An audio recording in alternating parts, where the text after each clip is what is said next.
నన్ను బలపరచు క్రీస్తు యందు నేను సమస్తము చేయగలను. దేవుడు మన పక్షమునుండగా మనకి విరోధి ఎవడు? ఆమేన్, ఆమేన్. గడిచిన ఒక వారం నుంచి కూడా మనం యెషయా గ్రంథం 28వ అధ్యాయం చూసుకుంటున్నాము. దానిలో మనకి చాలా విషయాలు, అంటే వాక్యం ఇచ్చట కొంచెం అచ్చట కొంచెం అని, సూత్రం వెంబడి సూత్రం, ఆజ్ఞ వెంబడి ఆజ్ఞ, వీటి ద్వారా వాక్యం వస్తున్న లెవెల్ ఉంది, వాక్యం రాని లెవెల్ కూడా ఒకటి ఉంది అని మనం చూసాం. అందరికీ వాక్యం అనుగ్రహించబడలేదని, ఎందుకంటే వాక్యం ఇవ్వబడిన సమయం వారు దర్శనం కలుగుతున్నప్పుడు సొక్కి సోలిన అనుభవం, భోజనం బల్లంతా కూడా వాంతితో నింపిన అనుభవం ఉన్న ఆ సమయం దేవుడు వారికి వాక్యం అనుగ్రహించట్లేదని మనం గ్రహించాం. ఇంకా జ్ఞానం ఒక తాళపు చెవి అని గ్రహించాం. ఇప్పుడు మనకి ఏం అర్థం అవ్వాలంటే, దేవుడు అనుగ్రహిస్తున్న వాక్యపు నిధులకు జ్ఞానం, ఆయన దేవుని జ్ఞానమైన తాళపు చెవిని పెట్టి ఓపెన్ చేయాలి. చెప్పండి అన్నమాట.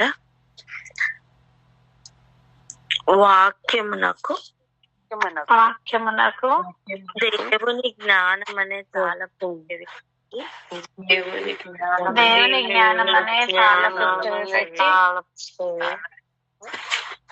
ఓపెన్ చేయాలి అని చెప్పండి. ఆమె ఇది మనకి రావాలంట. ఇప్పుడు చూడండి, వాక్యం ఇచ్చట కొంచెం అచ్చట కొంచెం, ఆజ్ఞ వెంబడి ఆజ్ఞ, సూత్రం వెంబడి సూత్రం, ఇవన్నీ ఫాలో అవుతున్నప్పుడు మనకి వాక్యం వచ్చును అని ఉంది. ఇప్పుడు ఆ వాక్యమును జ్ఞానం అనే తాళపు చెవి పెట్టకపోతే ఆ ఆలోచన, ఆ ఉపదేశం రాదు. అదే ప్రాబ్లం అయింది. చూడండి, మలాకీ గ్రంథం 2వ అధ్యాయం, మలాకీ గ్రంథం 2వ అధ్యాయం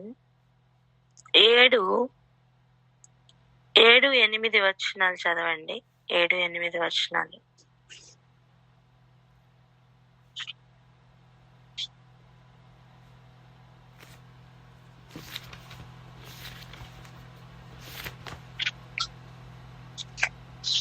మలాకీ 2వ అధ్యాయం, మలాకీ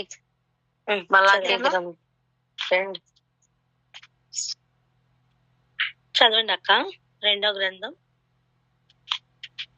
మలాకీ 2వ అధ్యాయం 7-8 వచనాలు చదవండి అక్క.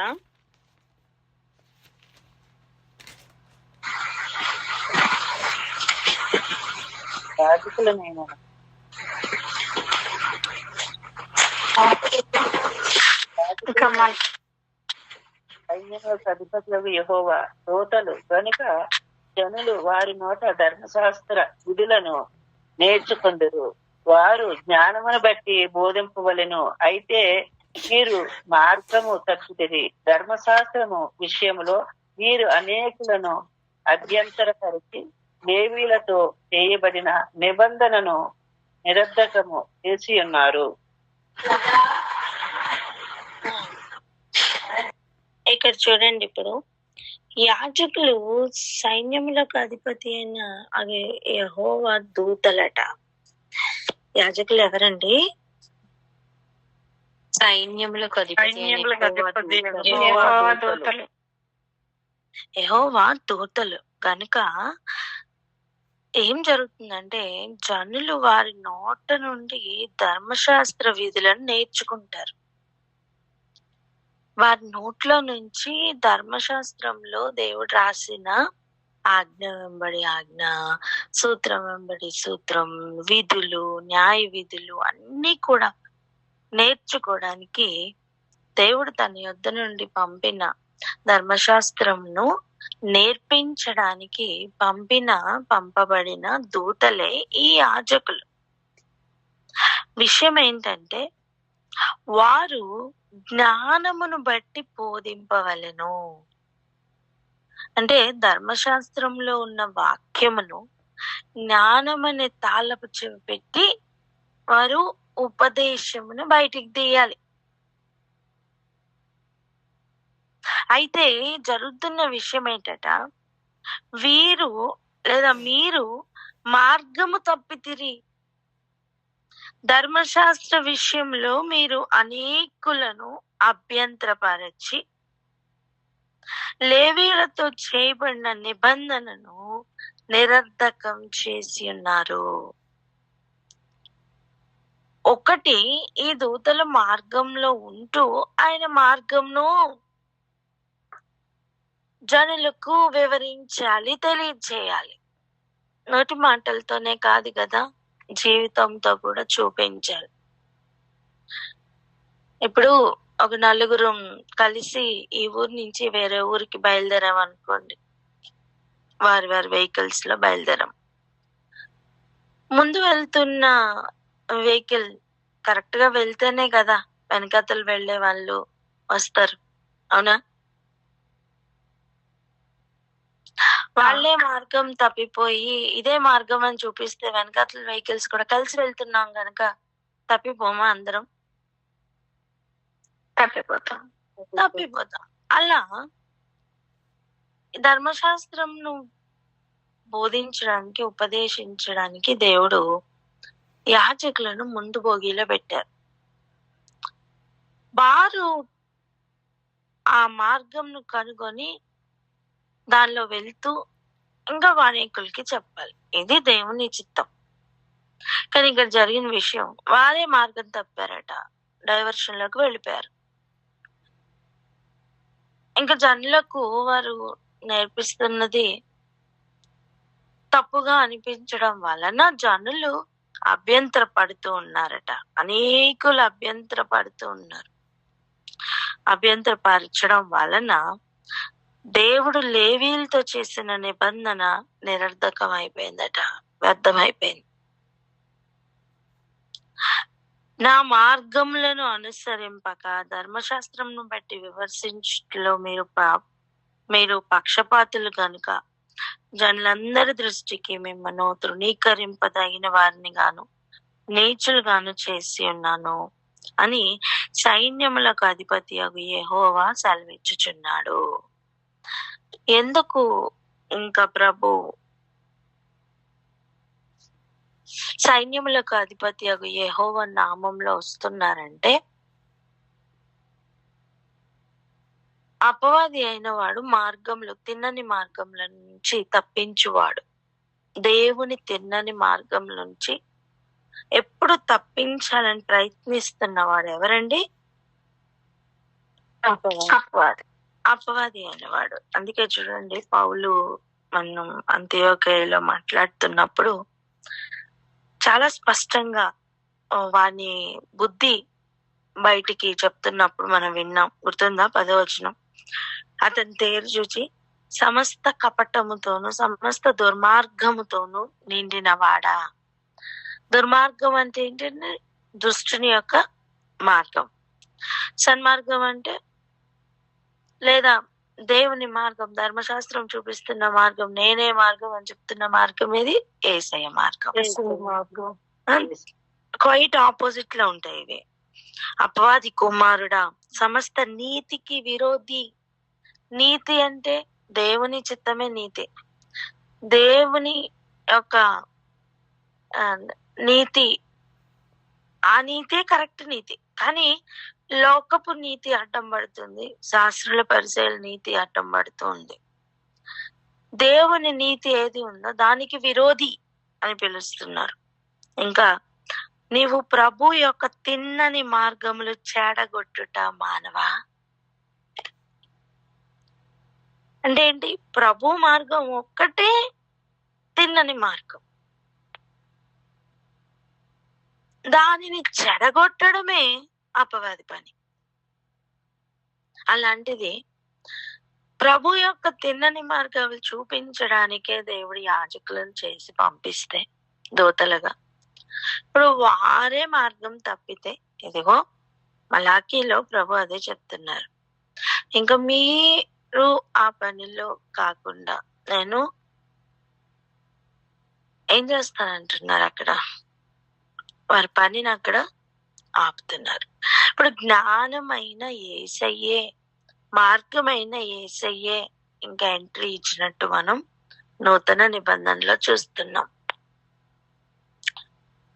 సియోనులో స్థాపించబడ్డానికి ఆ రాయి రావడానికి ముఖ్యమైన కారణం ఏంటి అంటే, దేవుని యొక్క తిన్నని మార్గంలో వక్రీకరించబడుతున్నాయి. ఆయన చేత నియమింపబడిన వారే ఆయన మార్గములను చూపించలేకపోతున్నారు. జనులు మార్గము తప్పిన వారై ఎటు వెళ్లాలో తెలియక అభ్యంతర పడుతున్న అనుభవాలు ఇవి. ఆ రోజుల్లో వారికి ఉన్న పరిస్థితుల్లో వారు అనుభవించారు. ఇప్పుడు 2000 సంవత్సరాల్లో ఇప్పుడున్న పరిస్థితులు బట్టి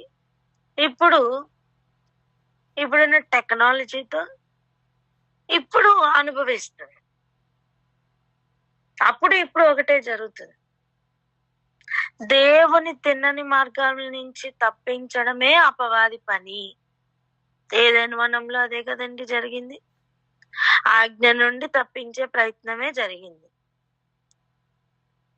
మనం ఎందుకు తిన్నాం అంటే, సర్పం నన్ను మోసపుచ్చింది అందుకే తిన్నాను అంటే ఏంటి? అప్పటి నుంచి జరుగుతున్నది అదే.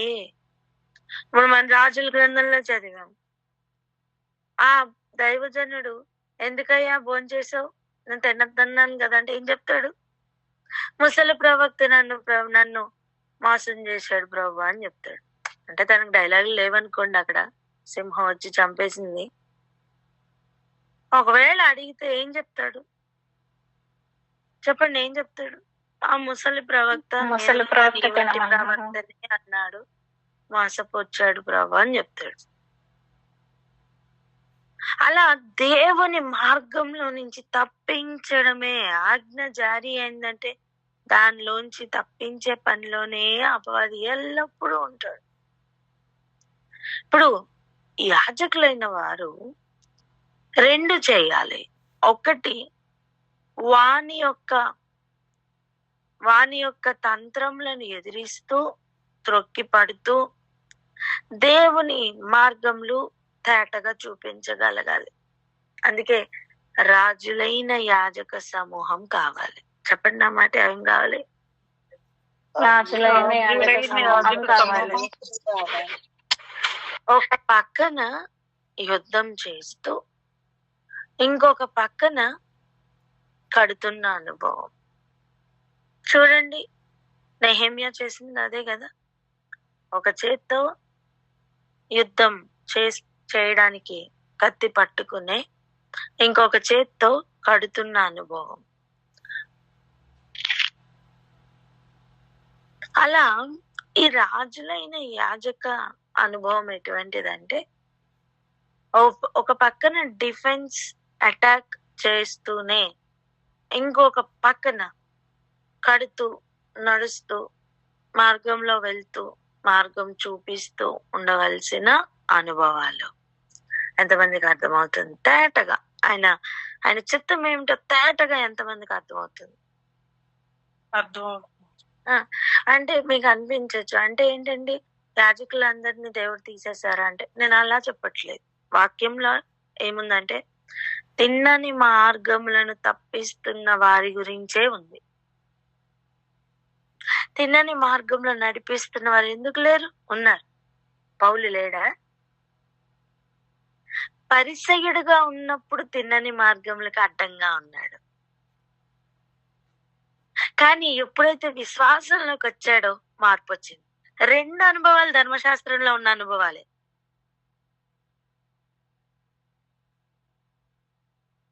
అన్యుడుగా ఏం రాలా. ఆది నుంచి కూడా అక్షరంలో ఉండి ఏనాడైతే ఆ వెలుగు నిజంగా దర్శించిన అనుభవం దమస్కు మార్గంలో తనకి దొరికిందో, తన యాటిట్యూడ్ మొత్తంలో మార్పు వచ్చేసింది. ఇంకా తనకి అడ్డం పడుతున్న వాళ్ళు ఎవరో తెలుసా? ఇంకా మారని అవిధేయులైన యూదులే. అలా ఉన్న కాలం ఇంకా తను ఎక్కడికి వెళ్ళిపోయాడు? ఇంకా నేను అన్యుల్లోకి వెళ్ళిపోతున్నానని అన్యజనుల్లోకి వెళ్ళిపోయిన అనుభవాన్ని మనం చూస్తున్నాం.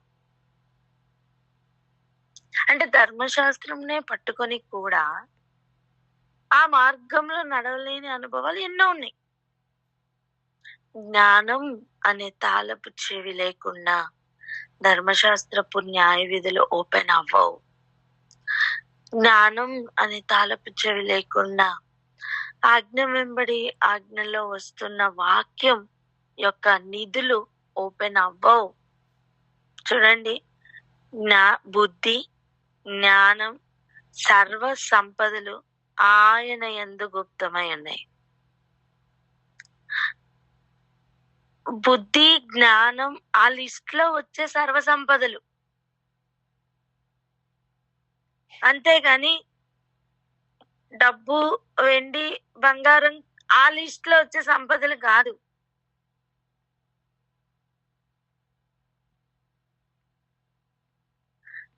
బుద్ధి, జ్ఞానం సంపదతో సమానం, యుద్ధం యొక్క ఆయుధాలతో సమానం.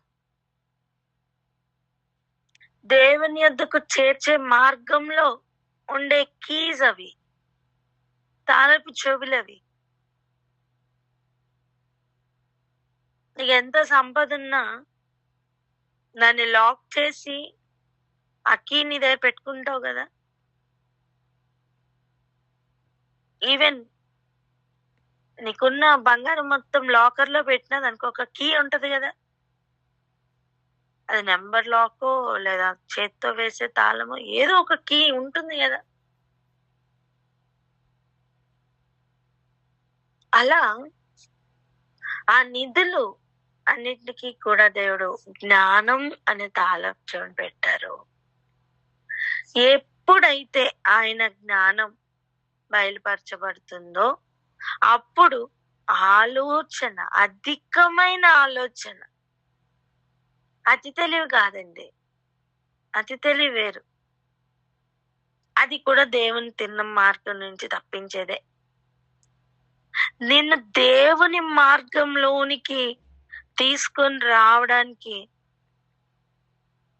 అవసరమైన ఆశ్చర్యమైన ఆలోచన, అధికమైన బుద్ధి ఆయన ఇస్తారు. అనుగ్రహించువాడు ఆయనే అని చదువుతున్నాం. అంటే ఆయన తప్ప ఇంకెవరు ఇవ్వరని. మనుషులు ఇవ్వరు, అతీతమైన శక్తులు ఇవ్వవు, దూతలు కూడా ఇవ్వలేరు. అది అనుగ్రహించువాడు కేవలం ఆయనే. ఈరోజు ఆయన మీద ఆధారపడి ప్రార్థన చేద్దాం. అంటే దేవుడు ఆయన మార్గములు తెలియచేయడానికి ఏ ప్లాన్ అయితే వేసి అవన్నీ ఆటంకపడుతూ భంగపడుతూనే ఉంటున్నాయి. కారణం ఏంటి తెలుసా? కారణం ఆయన ఆజ్ఞ మీద, అంటే ఆయన ఇచ్చిన ఆజ్ఞ మీద, ఆయన మీద పూర్తిగా ఆనుకోకపోవడం వల్ల. ఆజ్ఞ లేకుండా, అంటే ఆయన చెప్పిన మాట కోసం జీవితం అంతా అర్పించి నించున్న అనుభవాలు లేకపోవడం వల్ల, ఆజ్ఞ చులకనగా మారడం వలన, పరిస్థితుల వలన, ఆజ్ఞను విడిచిపెట్టడం వలన ఆయన వేసిన ఒక్కొక్క ప్రణాళికలో మనం తప్పిపోతూ ఉంటున్నాం. ఈ అనుభవాల నుంచి మనలో పూర్తి మార్పు రావాలి. ఏ ఆజ్ఞ అయితే ఆయన ఇస్తున్నారో మనం నేర్చుకుంటున్నామో దాని కొరకు లైఫ్ పోయినా పర్వాలేదండి, అలా నిలబడే అనుభవాల్లోకి మనం వెళ్ళాలి. ఇప్పుడున్న మన ముందు ఉన్న ఇప్పుడు ఛాలెంజ్ అదే. ఎందుకంటే మనం చదువుకుంటున్నాం, ధర్మ విరోధ సంబంధమైన క్రియ ఇప్పటికి ఇంకా అడ్డగింపబడుతుంది, పూర్తిగా వినియోగంలోకి రాలా. కానీ ఇప్పుడు ఆ ధర్మ సంబంధమైన విరోధమైన ఆ క్రియల్లో అపవాది 100% వాడు ఇప్పుడు పని చేయడానికి రెడీ అవుతున్నాడు. దేవుడు ఒక కాలం, అర్ధకాలం కాలంలో వానికి ఆ టైం ఇవ్వబోతున్నారు. ఆ టైంలో పరిశుద్ధుల ఓర్పు, విశ్వాసంనకు పరీక్షలు రాబోతున్నాయి. మనం విశ్వాసంనకు ప్యారలల్ గా కనిపిస్తున్న జీలకర్రలోని, సోంపులోని, కూరల్లోని, ఉల్లిపాయలోని అన్నిట్లోని దశంభాగం ఇవ్వడం బాగానే నేర్చుకున్నాం. కానీ వాటికి సాదృశ్యంగా ఉన్నాయి అంతే. నిజం ఏంటి, ఏవి ఇవ్వాలి అంటే ప్రేమ, సంతోషం, సమాధానం, దీర్ఘశాంతం, విశ్వాసం, ఇవి ఇవ్వాలి. ఈ ఫలమును మనం ఆయనకు అర్పించాలి. మనం ఏం అర్పిస్తున్నాం? కేవలం భూమి మీద పండుతున్న ఫలం మాత్రమే మనం అర్పిస్తున్నాం. అది అర్పించడం దేనికి అంటే మన లోపల మన ఆత్మ ఫలిస్తున్న ఆ ఫలంను దేవునికి మనం అర్పించే వారిగా మనం మారాలి. వాటి మీద ఫోకస్ ఎక్కువ పెట్టాలి. నేను ఏమంటున్నా అంటే జీలకర్ర అర్పించే ఆ అనుభవం కంటే కూడా విశ్వాసం అర్పించే అనుభవం ఎక్కువ అవ్వాలి, ఫోకస్ ఎక్కువ అవ్వాలి. ఒకడు విశ్వాసంతో కదులుతున్నప్పుడు ఆటోమేటిక్ గా జీలకర్ర ఇవ్వరా? నువ్వు గిన్నె లోపట కడుగుతున్నప్పుడు ఆటోమేటిక్ గా బయట కూడా కడగవా? ఒక టిఫిన్ బాక్స్ బయట కడుగుతున్నాం అనుకోండి, లోపల కడుగుతామో కడగమో గ్యారంటీ లేదు. కానీ ఆ బాక్స్ ఓపెన్ చేసి లోపల కడుగుతున్నప్పుడు ఆటోమేటిక్ గా నీళ్ళు బయట పడవా? చెప్పండి. ట్యాప్ కింద ఒక టిఫిన్ బాక్స్ ఓపెన్ చేసి కడుగుతున్నాం, బయట నీళ్ళు పడవా? పడతాయి. అది పెట్టేటప్పుడే పడతాయి, తీసేటప్పుడు పడతాయి, కడిగేటప్పుడు పడతాయి, ఆటోమేటిక్ గా బయట కడుగుతావు. ఫోకస్ నువ్వు లోపల కడగాలి అని పెట్టినప్పుడు ఆటోమేటిక్ గా బయట ఎలా కడుగుతావో సేమ్ అలాగనే ఆత్మ యొక్క ఫలం ఫలించాలని, దాన్ని అర్పించాలని నువ్వు కదులుతున్న సమయం ఆటోమేటిక్ గా బయట ఫలం కూడా ఉంటది. దాని యొక్క దశంభాగం కూడా ఖచ్చితంగా ఇస్తుంది. ఇక్కడ ప్రభు ఆ కాంటెక్స్ట్ లోనే చెప్తున్నారు, మీరు గిన్నెని లోపట కడగడానికి ఫోకస్ లేదు, బయట కడగడానికే ప్రయాస పడుతున్నారు. ఎందుకంటే అప్పుడు ఆ రోజుల్లో వాళ్ళు ఎదుర్కొన్నది అదేనండి. ఆ సందర్భంలోనే ప్రభు వారికి ఇవన్నీ నేర్పిస్తూ ఉన్నారు. అప్పుడే పరిసయ్యులకి కోపం కూడా వచ్చింది. మీరు గిన్నెని మీరు లోపల కడగట్లేదు, మీరు బయట మాత్రమే కడగాలని చూస్తున్నారు అంటే హృదయం లోపల చూస్తూ మాట్లాడుతున్న ప్రభు ఆయన్ని ఎవరు వ్యతిరేకించగలరు? ఆయన మాటని ఎవరు కాదు అనగలరు?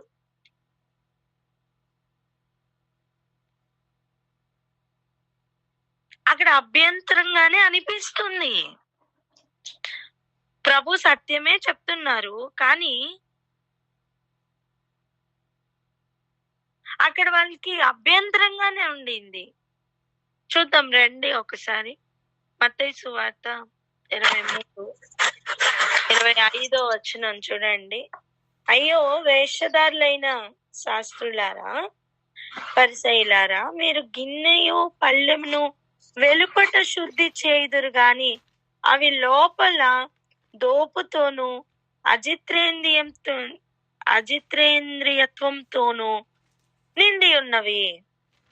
గుడ్డి పరిసయ్యుడా, గిన్నెయు పళ్ళెమును వెలుపల శుద్ధి అగునట్టుగా ముందు వాటి లోపల శుద్ధి చేయుము.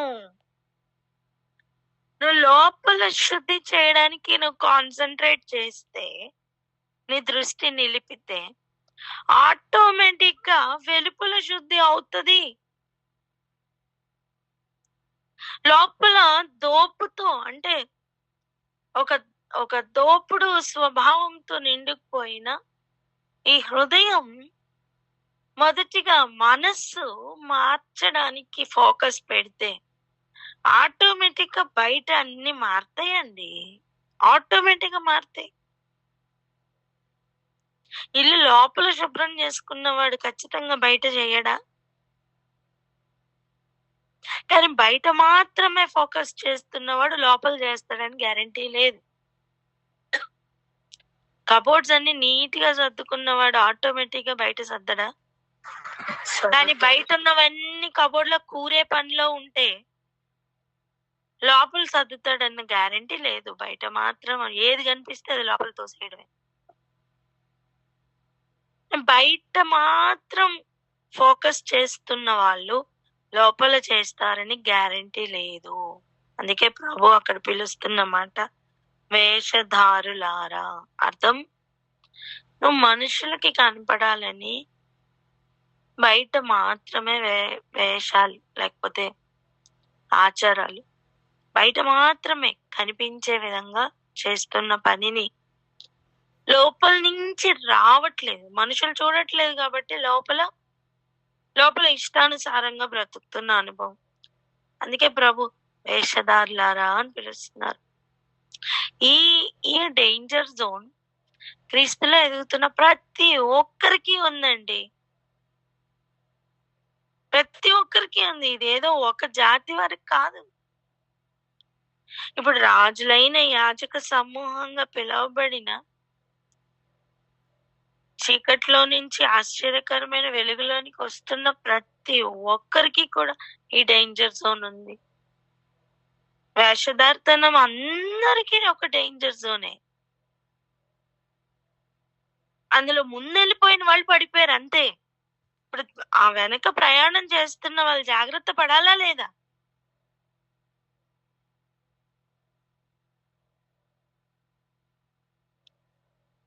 ఎవరు తీసి చెప్పండి, జాగ్రత్త పడాలో లేదో?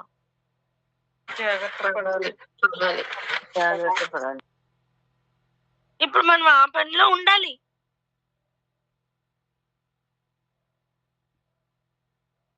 ఒకసారి 27, 28 వచనాలు దీని కంటిన్యూషన్ చూద్దాం. చూడండి. అయ్యో వేషధారులైన శాస్త్రులారా, అంటే 23వ అధ్యాయం మత్తయి సువార్త 27.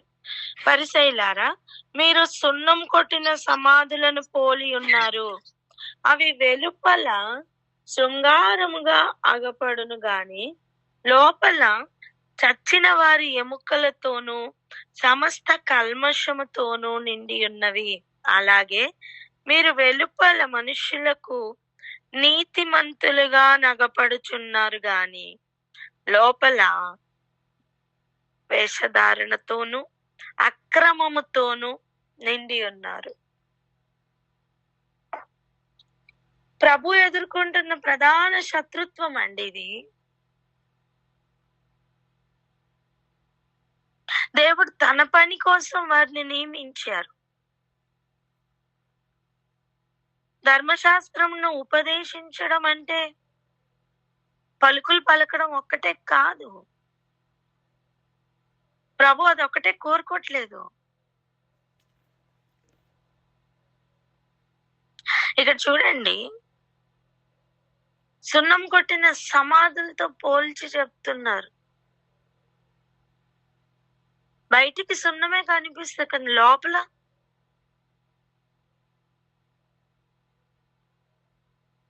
ఆ చచ్చిన స్థితి ఎంత భయంకరంగా ఉందో.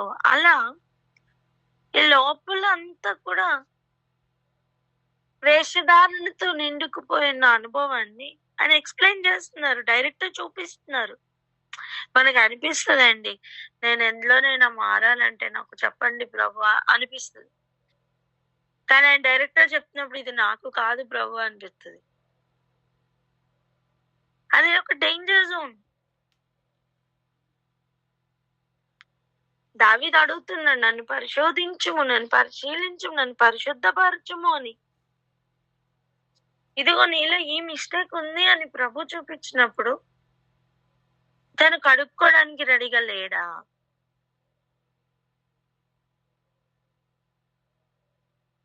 ఉండినాడు. తను శుద్ధి చేసుకున్నట్టుగానే మనం చూస్తున్నాం. ఇక్కడ చూడండి, వెలుపల మనుషులకు నీతిమంతులుగా కనబడుదురు గాని లోపల వేషధారణతోను అక్రమముతోను. ఏమి అక్రమం? దేవుడు ఇది క్రమం అని చెప్పిన దానికి ఆపోజిట్ గా చేయడమే కదా అక్రమం. అంటే ఆజ్ఞ నుండి తొలగిపోవడమే కదండి అక్రమం.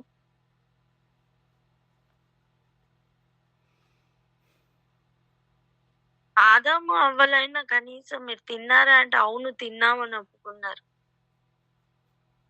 ఈ వేషధారితనం ఎంత భయంకరం తెలుసా? ముత్తుడుచుకుని తినలేదని చెప్పే అనుభవం. వాళ్ళు కనీసం అక్కడ ఒకరి మీద ఒకరు మోపుకుంటున్నారు తప్పులు. ఒకరి మీద ఒకరు తప్పు మోపుకొని, ఇగో వీళ్ళ వల్లే తిన్నాను, వీళ్ళ వల్ల చేశానని, పాపం చేశానని చెప్పుకుంటూ తిన్నాను అని ఒప్పుకుంటున్నారు. కనీసం రీజన్స్ ఇస్తున్నారు కానీ ఒప్పుకుంటున్నారు. వాళ్ళనే వెలుపలికి దేవుడు పంపించేశారు. ఇక్కడున్న పరిస్థితి అది కాదు, ఇది కప్పుకుంటున్నారు. తినలా, చేయలా, అక్రమం చేయలా, మేము కరెక్ట్ గా ఉన్నాం అని చూపించుకుంటున్న ఒక ప్రయత్నం, వేషధారితనం. ఇప్పుడు చెప్పండి, ఒప్పుకొని రీజన్స్ చూపిస్తున్న వాళ్ళకే క్షమాపణ దొరకలేదు, బయటికి పంపించారంటే, కప్పుకొని మూతుడ్చుకొని ఏం తప్పు చేయలేదని, అక్రమం చేయలేదని, ఇంకా తిరుగుబాటు చేయడం మాత్రమే కాదు, తొలగిపోవడం మాత్రమే కాదు, తిరుగుబాటు కూడా చేస్తూ మేమేం తప్పు చేసాం అని బొంకుతూ నిలబడుతున్న వాళ్ళని చూస్తే ప్రభువుకు ఇంకా కోపం ఎక్కువ కదా.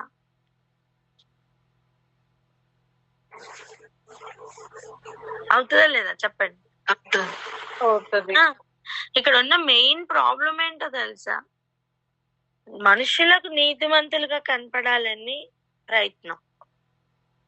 ఆ ప్రయత్నంలో దేవుడు ప్రవక్తల్ని పంపించినప్పుడు ఆ లోపల ఉన్న ఆ కుళ్ళు, ఆ అక్రమం అంతా బయటికి ప్రవక్తలు చెప్పేస్తే, జ్ఞానుల చేత బయటికి చెప్పబడుతుంటే, వీరి ఇంతవరకు చేసిన వేషధారితనం, ఇంతవరకు కప్పుకున్న అనుభవం, ఇవన్నీ బట్టబయలు అయిపోతుంటే వాళ్ళకి కోపం వచ్చేస్తుంది. అందుకే ప్రవక్తల్ని చంపేయడానికి వాళ్ళు వెనకాడరు. అందుకే జ్ఞానులను హింసించడానికి వెనుకాడని అనుభవం. ఎందుకు? వారి వారి వారి వారి నీతికి వీరు విరోధంగా వస్తున్నారు. వారు నీతిమంతులుగా కనపడాలి అని వారు అష్ట కష్టాలు పడి వేషధారణతో కప్పుకున్న వాటి గుడ్డలను వీరు వచ్చి చింపేస్తున్నారు. మరి వారికి కోపం రాదా? వారి సెన్సిటివ్ ఏరియాని వీళ్ళు టచ్ చేస్తున్నారు, మరి వాళ్ళకి కోపం రాదా? వచ్చేస్తుంది. లోపల ఇప్పుడు సమాధి లోపల ఏముంటదండి? పురుగులు. సమాధి లోపల ఏముంటదండి? కుళ్ళు. అవన్నీ కూడా మ్యూట్ లో పెట్టండి. రికార్డింగ్ అవుతుంది కదా, మ్యూట్ లో పెట్టుకోండి. రైట్, ఏదైనా చెప్పేటప్పుడు తీయండి.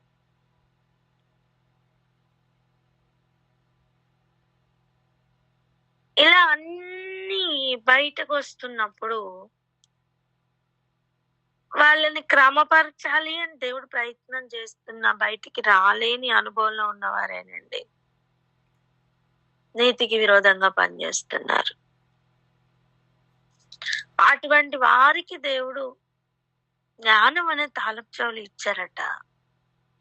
ఓపెన్ చేయండి, నిధులు ఓపెన్ చేయండి, మీరు తెలుసుకోండి, అనేకులకు చెప్పండి మీరు అని నియమించారు ప్రభు.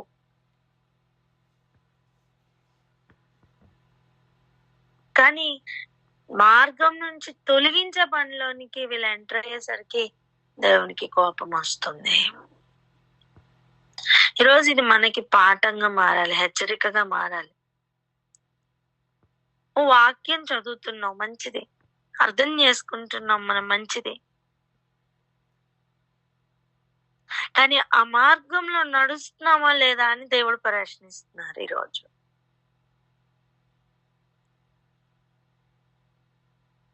చదివింది చదివినట్టుగా వదిలేసి బ్రతుకులో మార్పు రాకపోతే చదివి ఏం ప్రయోజనం, గ్రహించి ఏం ప్రయోజనం, అర్థం చేసుకుని ఏం ప్రయోజనం? ఆలోచనలో కూడా దేవుడు తొంగి చూస్తున్నారు. ఇప్పుడు ఆశ్చర్యమైన ఆలోచన దేవుడు ఇవ్వాలని ఆశపడుతున్నారు. ఇది ఎక్కడి నుంచి వచ్చింది నాకు తెలియట్లేదు. ఇది ఖచ్చితంగా ప్రభువే అనుగ్రహిస్తున్నారు అనే ఆశ్చర్యమైన ఆలోచన ఆ బుద్ధి మండలంలో పెట్టాలని ప్రభు, ఆలోచన మండలంలో పెట్టాలని ప్రభు ఆశగా ఉన్నారు నాన్న. రెడీగా ఉండాలి మనం. చూడండి, ఈ వడ గారెలు అవి వేస్తున్నప్పుడు జస్ట్ ఆయిల్ పోసి వేసేస్తామా? అది మరిగాక వేస్తామా? మరిగాక. అవునా? అంటే ఏంటి, ఆయిలే వేసినప్పటికీ కూడా కావలసినంత వేడితో అది మరుగుతూ ఉన్నప్పుడు అప్పుడు వేస్తేనే కరెక్ట్ గా మనకి కాలుతుంది. ఎగ్జాక్ట్ గా అలాగనే దేవుడు కూడా అన్ని రెడీ చేసి ఆ ఫేవరబుల్ కండిషన్స్ లో, మీకు అర్థమవుతుందా, కరెక్ట్ రైట్ టైంలో దేవుడు ఆ ఆశ్చర్యమైన ఆలోచన పెట్టాలని వెయిటింగ్ లో ఉన్నారు. ఎంతసేపు పెట్టినా నూనె కాగట్లేదు అనుకోండి, ఎలా ఉంటది? ఎందుకు కాగట్లేదని అన్ని పరిస్థితులు చూడమా మనం. గ్యాస్ రావట్లేదా, ఎందుకు ఇది కాగట్లేదు, గిన్నెకి ఏమన్నా ప్రాబ్లమ్, అన్ని చెక్ చేసుకుంటాం. అలా చెక్ చేసుకున్న దాంట్లో హెచ్చరికలే ఇవన్నీ. అల్టిమేట్ గా ప్రభు కావాల్సింది ఏంటి అంటే ఆయన ఆశ్చర్యమైన ఆలోచన మన హృదయంలో పెట్టడానికి మన ఫేవరబుల్ గా మారాలి ఆయనకి.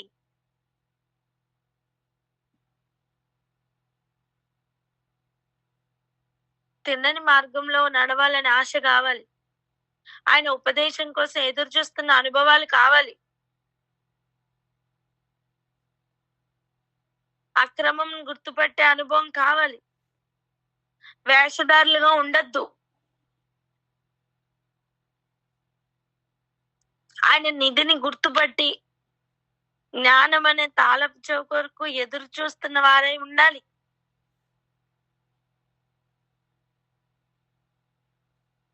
అప్పుడు దేవుడు చేస్తున్న పని ఏంటి అంటే వాక్యమును అనుగ్రహిస్తారు, వాక్యానికి కావలసిన తాళపు చెవిని కూడా ఇస్తారు. చెప్పండి అన్నమాట. అప్పుడు ఏం చేస్తారు ప్రభు?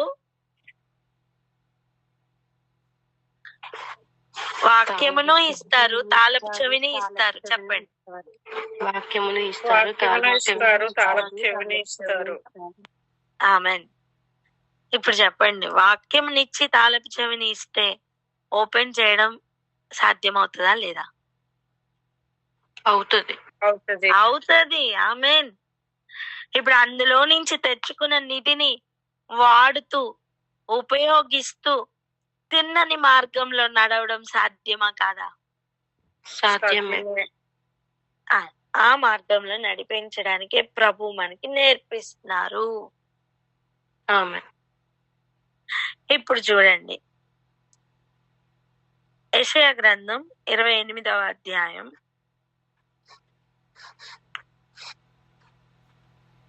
23 నుంచి 25 వరకు చదువుదాం. చూడండి. చెవి యొగ్గి నా మాట వినుడి, ఆలకించి నేను పలుకున్నది వినుడి. ఏంటట? దున్నువాడు విత్తుటకు నిత్యము తన పొలమును దున్నునా, అతడు దుక్కి పెళ్ళలు నిత్యము బద్దలు కొట్టునా. ఎప్పుడు ఒకటే పనిలో ఉంటారా? కాదు.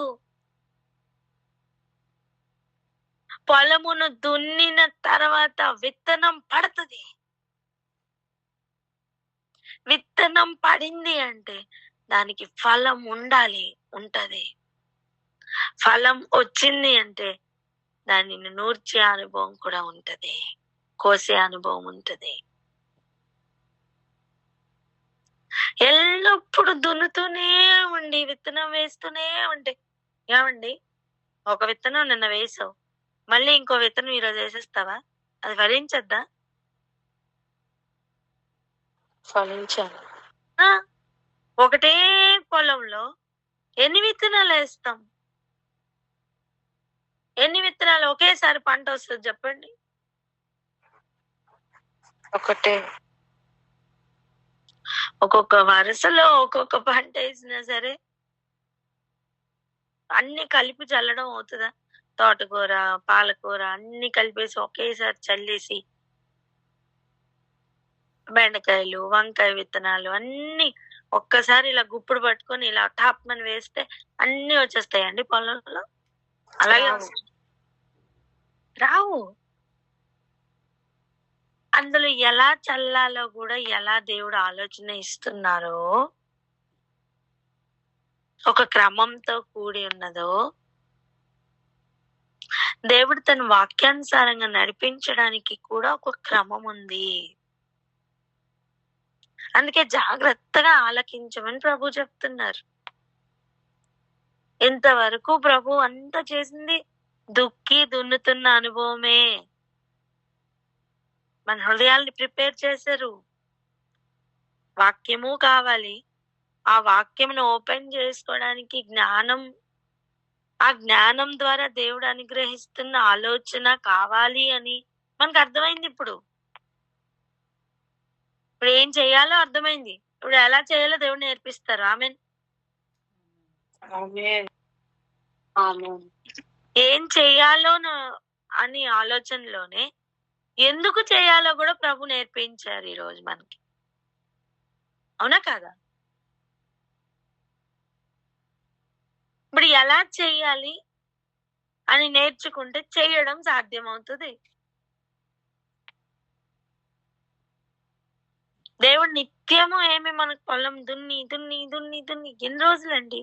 ఇంకెన్ని రోజులు దున్నాలి? ఇక విత్తనం వేయాలి. చెప్పండి, మాకు విత్తనం కావాలయ్యా, మాకు విత్తనం కావాలయ్యా. ఆమేన్.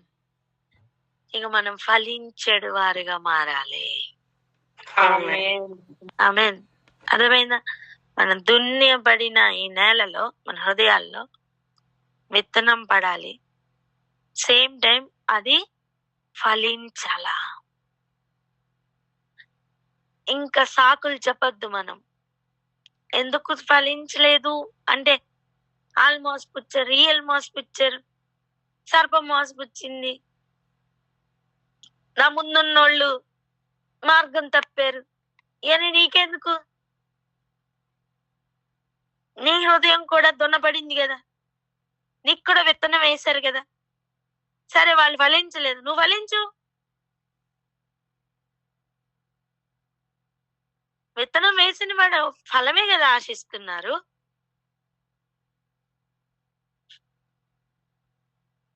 వాళ్ళు మోసపుచ్చారు, నా ముందున్న వాళ్ళు మార్గం తప్పారు అంటే అది మరి నీకు ఇచ్చిన ఫలం సంగతి ఏంటి? నీకు ఇచ్చిన విత్తనం సంగతి ఏంటి?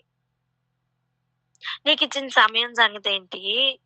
నీ హృదయం తిన్నబడింది కదా, దాని పరిస్థితి ఏంటి? ఏం చెప్తున్నారు ప్రభు అంటే, వాళ్ళందరినీ దృష్టాంతాలుగా పెట్టారమ్మా. ఇలా ప్రమాదం ఉంది, నువ్వు అందులో పడిపోకు.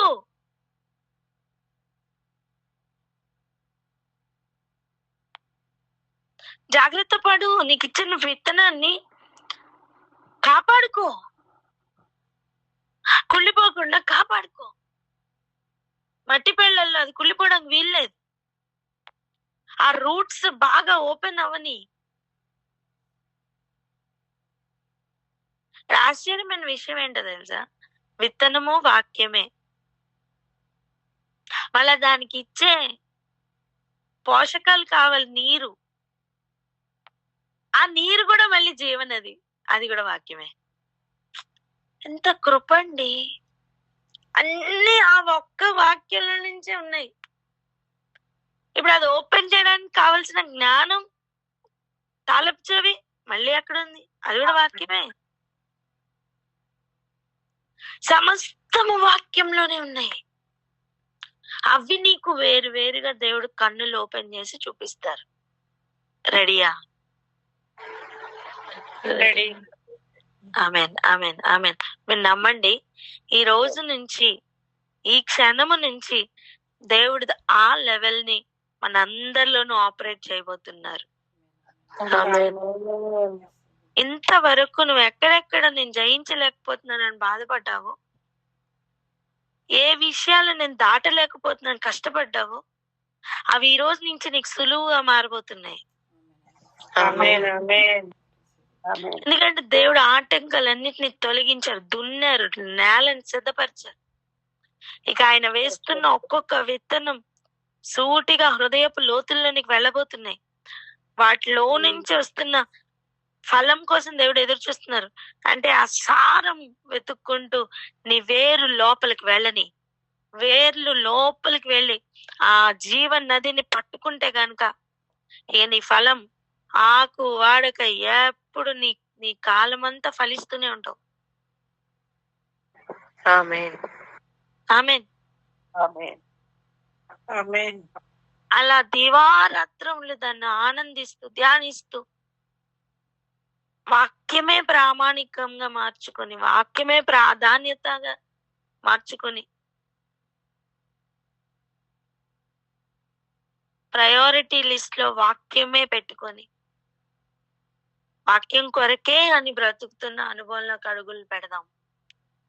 దేవుడు మనల్ని ఆశ్చర్యమైన మార్గంలో నడిపించును గాక. ఆమేన్. అనేకులకు సాధ్యం కాని మార్గంలో పసిబాలురైన వారిని దేవుడు నడిపించాలని ఆశపడుతున్నారు.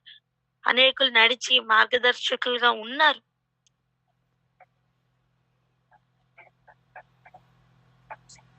పెద్ద సాక్షి సమూహమే మేఘం వల్ల ఆవరించి ఉన్నారు.